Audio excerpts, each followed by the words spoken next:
Hello दोस्तों, नमस्कार। स्वागत है आपका आरआरबी एनटीपीसी सीवीटी 1 परीक्षा की समीक्षा में कि किस जो आपके अभी इस समय पेपर चल रहे हैं आरआरबी एनटीपीसी के सीवीटी 1 के एग्ज़ाम हो रहा है। ठीक है, उसमें जो कुछ महत्वपूर्ण क्वेश्चन पूछे जा रहे हैं ये सब हम अपने चैनल जी के स्टडी में आपको रिव्यू करके बताना चाहते हैं कि कौन कौन से क्वेश्चन पूछे जा रहे हैं। ये मेमोरी बेस्ड क्वेश्चन है जो कि बच्चों से पूछ के इनके मतलब बताया है और इसको आप लोग देख सकते हैं। तो इसमें पूछा गया है सबसे पहले कि दुनिया का सबसे बड़ा डेल्टा कौन सा है। तो दुनिया का सबसे बड़ा डेल्टा है आपका गंगा डेल्टा है। गंगा डेल्टा जो बेसिकली आपका इसकी लोकेशन अगर हम बताएं तो इसकी लोकेशन बांग्लादेश में है। और सेकंड क्वेश्चन पूछा गया है विश्व बैंक का मुख्यालय कहाँ है। विश्व बैंक का मुख्यालय या फिर पूछा जा सकता है कि आईएमएफ का मुख्यालय कहाँ है। तो विश्व बैंक और आईएमएफ इन दोनों के मुख्यालय आपके वाशिंगटन डीसी। वाशिंगटन डीसी कहाँ है आपका अमेरिका में। अमेरिका की कैपिटल है यूनाइटेड स्टेट की। और थर्ड क्वेश्चन पूछा गया था the Great Barrier Reef. Great Barrier Reef कहाँ पर स्थित है। तो Great Barrier Reef Australia sea में स्थित है। ठीक है, या ऑस्ट्रेलिया कॉन्टिनेंट में स्थित है। इस तरीके से ये क्वेश्चन पूछा गया था। कुछ बच्चों ने बताया कि ये पूछा गया था कि कोरल रीफ। तो कोरल रीफ बोले या फिर ग्रेट बैरियर रीफ बोले, ये दोनों ऑस्ट्रेलिया सी है इसका आंसर। फोर्थ क्वेश्चन पूछा गया था कि भारतीय संविधान के भाग भाग आपका पूछा गया था भारतीय संविधान के भाग आपके थर्ड क्या है। तो भारतीय संविधान का भाग थर्ड या part third of the Indian Constitution is related to the fundamental right. Basically 6 fundamental right present हैं। अभी शुरुआत में जब आपका संविधान बना था तो उस समय 7 फंडामेंटल राइट थे, जिसमें से एक आपका संपत्ति का अधिकार, जिसको फंडामेंटल राइट से रिमूव करके आपका क्या कर दिया गया, लीगल राइट कर दिया गया। और ये भी पूछा जाता है कि फंडामेंटल राइट्स हमने कहाँ से लिए।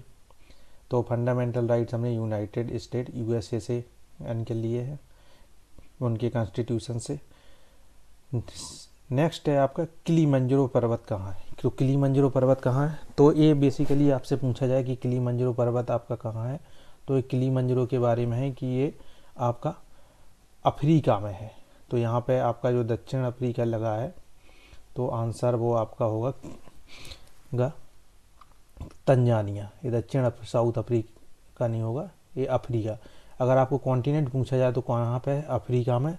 और अगर आपको कंट्री पूछी जाए तो कंट्री कहाँ है, तंजानिया। तो यहाँ पे साउथ अफ्रीका आप लोग इसको कट कर लीजिए। ठीक है, नेक्स्ट है आपका, नेक्स्ट स्लाइड पे चलते हैं हम लोग। पूछा गया है कि चंपारण सत्याग्रह हुआ था, मीन्स चंपारण सत्याग्रह कब हुआ था।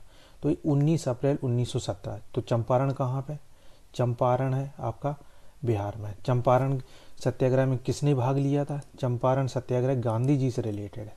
ये गांधी जी का पहला आपका सत्याग्रह था जिसमें गांधी जी ने पार्टिसिपेट किया था। और इसी सत्याग्रह से गांधी जी ने इंडियन आपके मूवमेंट में, जो इंडिपेंडेंस के लिए आपका मूवमेंट हो रहा था, उसमें इन्होंने अपनी एंट्री की थी।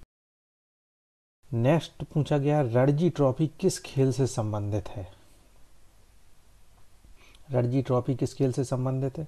कुछ बच्चों ने बताया कि ये पूछा गया था कि रणजी ट्रॉफी किसने जीती है। तो दोनों ही इसके आंसर हम बता दे रहे हैं। रणजी ट्रॉफी आपकी क्रिकेट से संबंधित है और इसे सौराष्ट्र ने जीता है। नेक्स्ट क्वेश्चन है संथाल आंदोलन के प्रमुख कौन थे। तो संथाल आंदोलन के प्रमुख सिद्धू और कानू थे। नेक्स्ट है संसद का संयुक्त सत्र किस अनुच्छेद में है। तो अनुच्छेद की बात करें तो हम लोग आर्टिकल 108 है, जिसमें आपके जॉइंट सेशन होता है, जिसमें लोकसभा और राज्यसभा के दोनों मेंबर बैठते हैं और किसी पर्टिकुलर बिल पर या फिर कोई कानून पर बहस होती है और बाद में उसे वोटिंग कराई जाती है। और इस सत्र की ये पूछा जाता है कि इस सत्र की अध्यक्षता कौन करता है। तो ऐसे केस में जब संयुक्त सत्र होता है तो लोकसभा का जो अध्यक्ष होता है, स्पीकर होता है, वो इसकी अध्यक्षता करते हैं। तो इस समय लोकसभा के अध्यक्ष स्पीकर कौन है, आपके ओम बिरला जी है। ठीक है, और एक क्वेश्चन ये भी पूछा जाता है कि अगर किसी संयुक्त सत्र में अगर आपके 50-50% वोट हो गए, ठीक है, जब आपकी वोटिंग हुई और आपकी टाई हो गए वोट, तो उसमें टाई को ब्रेक करने के लिए आपका लोकसभा अध्यक्ष अपना वोटिंग राइट का यूज करता है। वो किस आर्टिकल में आता है, तो वो आर्टिकल 100 के तहत अपना वोटिंग राइट यूज कर सकता है। नेक्स्ट है, आज़ादी के समय गांधी जी कहाँ पर थे, ये पूछा गया था। तो आज़ादी के समय गांधी जी कहाँ पर थे, तो ये कोलकाता पर, पर्टिकुलर शहर के बारे में पूछा गया कि जब अनाउंसमेंट हुआ था तब गांधी जी किस शहर में थे। ठीक है, तो ये कोलकाता में थे। चलिए नेक्स्ट स्लाइड पे आते हैं हम लोग। नेक्स्ट है आपका, तो ये 10 क्वेश्चन थे आपके, जिसमें आपने देखा कि 10 क्वेश्चन के अलावा भी कुछ आपके पर्टिकुलर आपको एक्सप्लेनेशन करके क्वेश्चन बता दिए गए हैं। तो ये 15 से 20 क्वेश्चन आप लोगों के लिए ये हो गए हैं। ये पार्ट 1 था, छोटा सा प्रयास था। अब इसके बाद पार्ट 2 थर्ड जितने अभी तक क्वेश्चन पूछे गए हैं जो कि आपको हेल्प करेंगे आने वाले शिफ्ट में। अगर ये आपको हमारा प्रयास अच्छा लगता है तो आप हमारे चैनल को लाइक करिए, शेयर करिए और सब्सक्राइब करिए, जिससे कि आपको पर्टिकुलर नोटिफिकेशन आपको मिलता रहे, और बेल आइकन पर जाकर उसको प्रेस कर दीजिए, तो कोई भी नया वीडियो आएगा तो आपको तो मिल जाएगा। Thank you.